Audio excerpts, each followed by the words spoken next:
प्रदेश के विधानसभा के अंदर अपना बजट पारित किया और बजट के आधार पर हमने कई प्रकार की सौगातें कई क्षेत्रों में दी।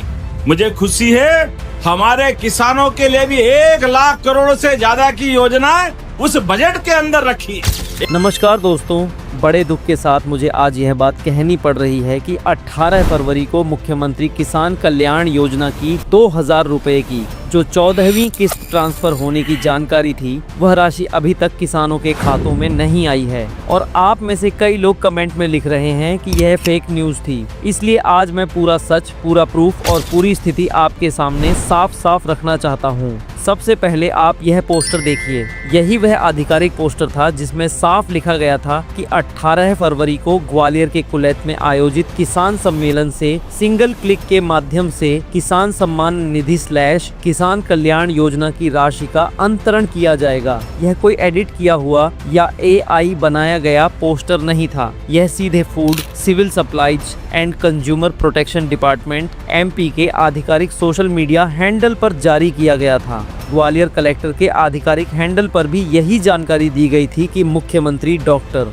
मोहन यादव जी किसान सम्मेलन से किसानों के खातों में राशि ट्रांसफर करेंगे। पोस्टर के अंदर साफ लिखा था, प्रदेश के किसानों के बैंक खातों में सिंगल क्लिक के द्वारा किसान सम्मान निधि का होगा अंतरण। दिनांक 18 फरवरी 2026, स्थान कुलैत, ग्वालियर। यही शब्द लिखे थे। हमने वही शब्द आपको दिखाए, उसी के आधार पर जानकारी साझा की। हमने अपनी तरफ से कोई तारीख नहीं बनाई, कोई अंदाजा नहीं लगाया। लेकिन जैसा कि आपने देखा, कार्यक्रम हुआ, मुख्यमंत्री जी ग्वालियर आए, मंच सजा, सम्मेलन हुआ, संबोधन हुआ, लेकिन 2000 रुपए की राशि ट्रांसफर नहीं हुई। अब सवाल यह है कि ऐसा क्यों हुआ? दोस्तों, यह पहली बार नहीं है जब किसी योजना में अंतिम समय पर बदलाव हुआ हो। इससे पहले भी लाडली बहना योजना में तारीख घोषित हुई, कार्यक्रम हुआ, लेकिन राशि एक दिन बाद डाली गई। कुछ मामलों में तकनीकी कारण बताए गए। कई बार DBT भुगतान से पहले अंतिम सत्यापन होता है। अगर लाखों किसानों का डेटा अपडेट हो रहा हो, eKYC मिलान चल रहा हो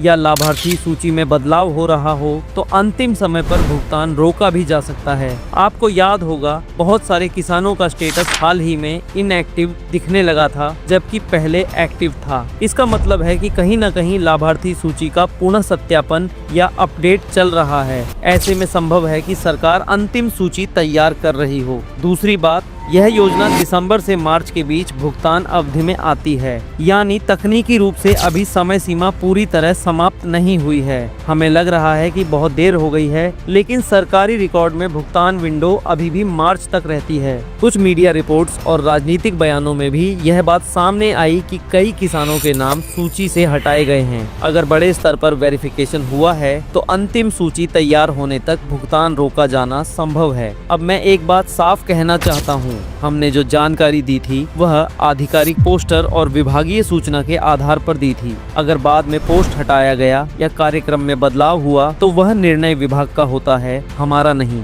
हमारा काम है जो आधिकारिक रूप से जारी होता है उसे आप तक पहुंचाना। अगर किसी किसान भाई को ठेस पहुंची हो या उम्मीद टूटने जैसा लगा हो, तो मैं व्यक्तिगत रूप से कहूंगा कि हमारा उद्देश्य कभी भी भ्रम फैलाना नहीं रहा है। हमारा उद्देश्य केवल सही और उपलब्ध आधिकारिक जानकारी आप तक पहुंचाना है। योजना बंद नहीं हुई है। बजट में भी इस योजना को जारी रखने की बात कही गई है, केवल भुगतान में देरी हुई है। जैसे ही नई आधिकारिक अपडेट आएगी, तारीख, कारण या नई घोषणा, हम सबसे पहले आपको बताएंगे। आपसे निवेदन है, अफवाहों पर भरोसा न करें, आधिकारिक घोषणा का इंतजार करें और अगर अभी तक पैसा नहीं आया है तो 1 से 2 दिन और देखें। साथ ही अपना स्टेटस, eKYC और बैंक लिंकिंग जरूर जांच लें। हम हमेशा आपके साथ हैं और रहेंगे। धन्यवाद।